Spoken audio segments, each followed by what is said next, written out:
Welcome to today's Explainer. Let's be real for a second. If you're out there agonizing over finding the absolute perfect, flawless golf swing, well, we need to talk. You see, raw skill might get you on the highlight reel, but it's intelligent decision-making that actually wins tournaments and lowers your handicap. Today, we're diving deep into Chapter 12 of Diane Shape's book to transform you into a brilliant on-course tactician through the art of strategic course management. Okay, here is our roadmap for today. We're going to walk through the life cycle of a round, starting with why the smartest decision wins. Then we'll cover pre-round game planning, a really cool concept called the cone of tolerance, managing risk and recovery, post-round strategic analysis, and finally, how to unlock your true potential. Let's jump in. Section 1, the smartest decision wins. The bottom line here is intellect over ego. Let's establish a fundamental truth right out of the gates. Lowering your score isn't just about swing mechanics. So, what actually is course management? Basically, it's the intentional planning and execution of your shots. It means choosing a safe line over an aggressive one, knowing exactly when to lay up, and anticipating trouble before it happens, rather than just stepping up, whacking the ball, and hoping for the best. It's literally night and day when you compare the two. This creates a stark contrast between an ego-driven golfer who just bleeds strokes and a strategic golfer who actively protects their scorecard. Without course management, you've got players making impulsive, highly emotional decisions, always going for that high-risk hero shot. But with it, you're intentional, you're analytical, disciplined, and proactive. And the best part is, you save strokes without changing a single thing about your physical swing. Moving on to Section 2, pre-round game planning, because strategy absolutely has to come before the swing.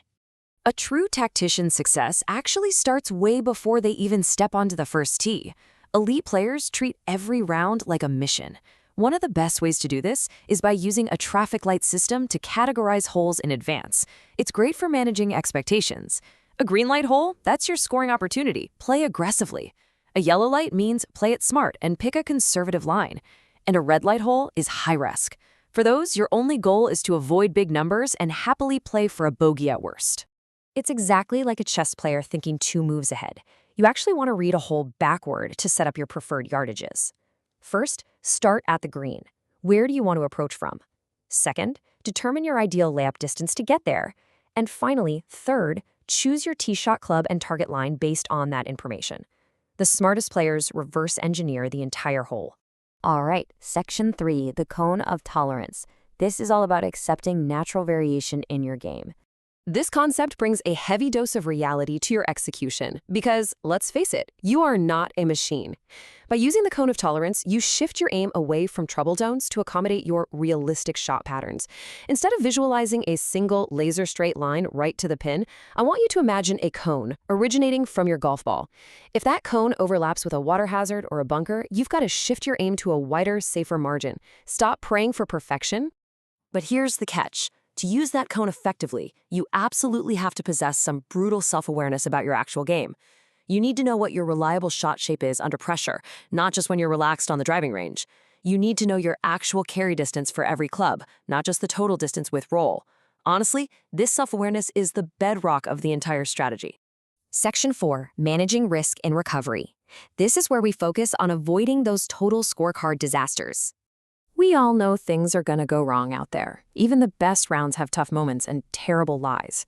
Whenever you are staring down a hero shot from the rough, you must pause and actively ask yourself one huge question. What is the worst-case scenario? Seriously, is a 220-yard carry over water really worth it? Or is laying up for a 90-yard wedge a much better bet?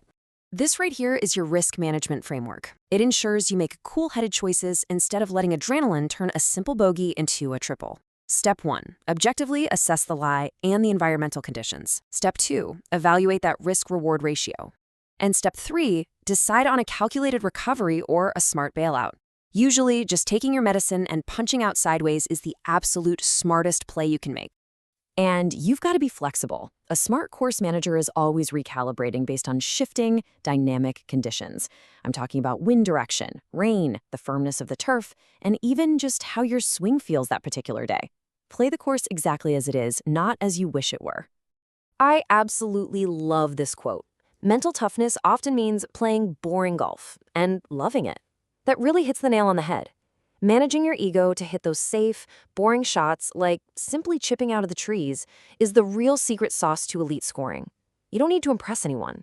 Let go of what you think you should do and focus entirely on what is smartest in that exact moment. Section 5. Post-round strategic analysis. It's all about learning and adaptation. Look, your round isn't actually over when you sink that last putt. It's time to head to the clubhouse and turn your experience into hard data. By filling out a hole-by-hole strategy sheet, you transition from guessing to tracking. You objectively map out your smart choices versus your unforced errors. You log the hole, the club you used off the tee, your target line, and crucially, your notes. This is how you build a real playbook for more consistent golf. And as you review, you need to ask yourself some tough reflection questions. Did you actually stick to your tee strategy? Where did you take unnecessary risks? How did you manage pressure? The golfer who honestly reflects on these points learns faster, and the golfer who learns faster plays a whole lot smarter. Finally, Section 6, unlock your true potential. Let's talk about mastering your game.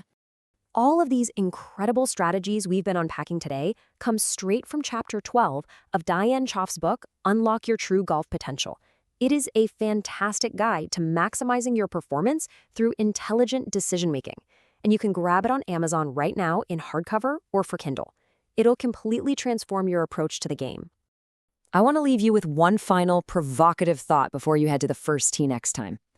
Are you going to let your ego rule your round, or will you play the smartest game? Will you just swing your way blindly around the course, or will you think your way to lower scores? The choice is entirely yours. Thanks so much for joining me as we broke down these strategies today.